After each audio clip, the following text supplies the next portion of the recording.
Pessoal, bom dia, a paz de Cristo, uma manhã abençoada para todos nós, nessa manhã de sexta-feira. Que Deus venha falar conosco por intermédio da sua palavra.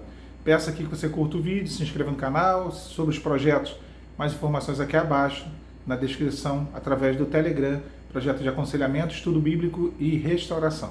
A palavra de Deus diz assim, lá em Neemias 6, versículo 16, farei a leitura do texto, diz assim: E sucedeu que, ouvindo todos os nossos inimigos, temeram todos os gentios, nossos circunvizinhos, e decaíram muito no seu próprio conceito, porque reconheceram que por intervenção de nosso Deus é que fizemos essa obra. Neemias, ele começa uma reconstrução, né? Uma obra de restauração se inicia através de Neemias. Ele fica sabendo, a cidade de Jerusalém estava em estado terrível, totalmente destruída, as portas queimadas, os muros quebrados, fendidos. A cidade estava exposta.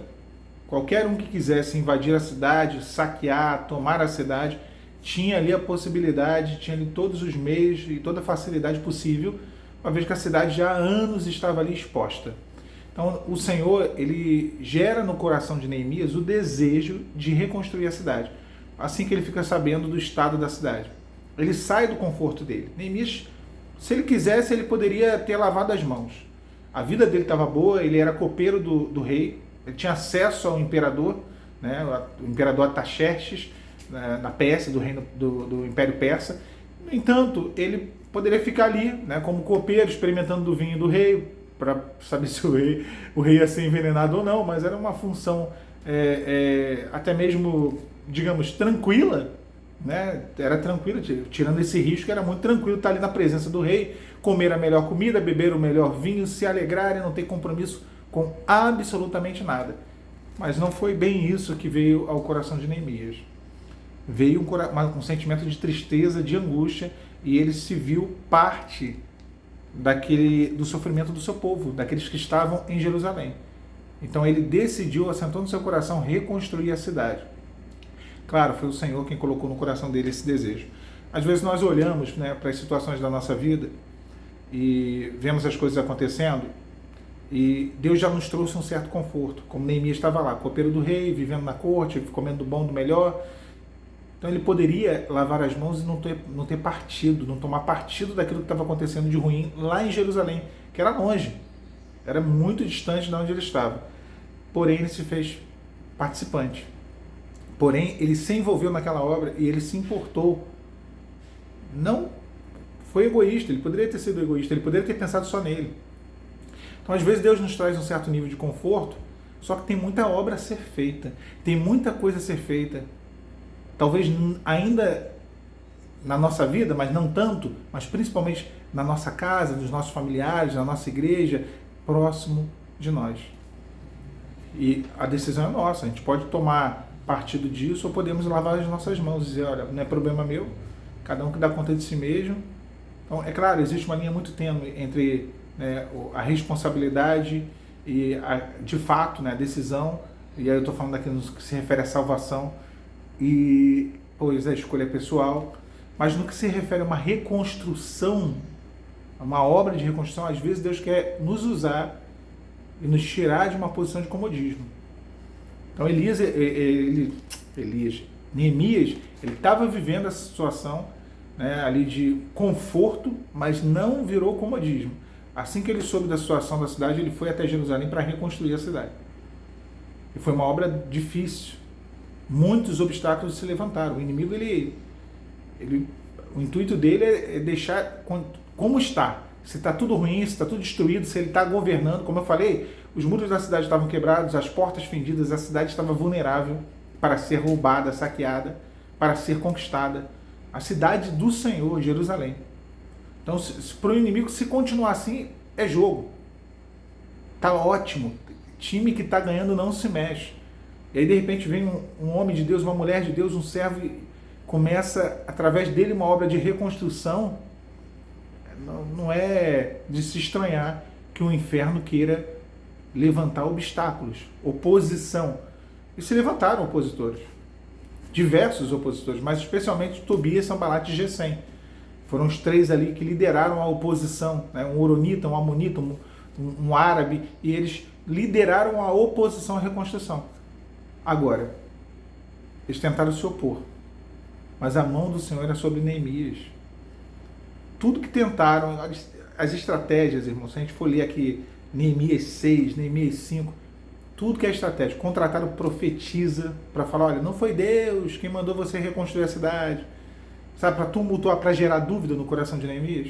Quantas vezes o inimigo ele vem com profetadas, um fala uma coisa, outro fala outra, olha, é terrível, e a gente não sabe o que faz, a gente fica desesperado.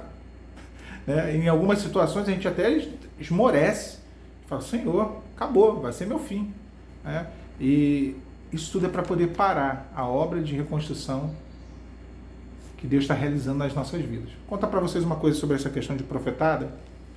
Tobias e Sambalate e Gesem, eles contrataram uma profetisa, pagaram a ela, para ela virar para Neemias falando, olha, essa obra não é de Deus, não tem nada de Deus nisso aí, para com isso.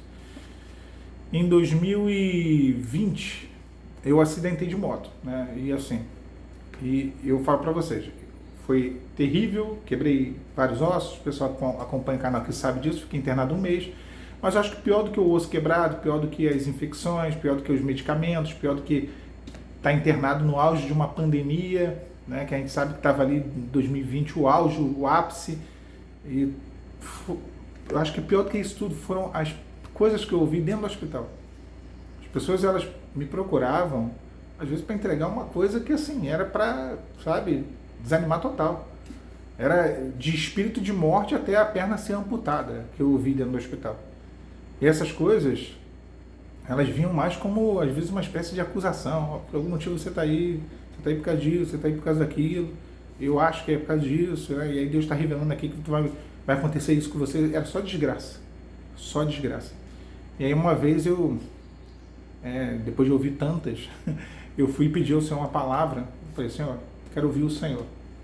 Eu quero a sua voz. E aí o Senhor me dava um texto.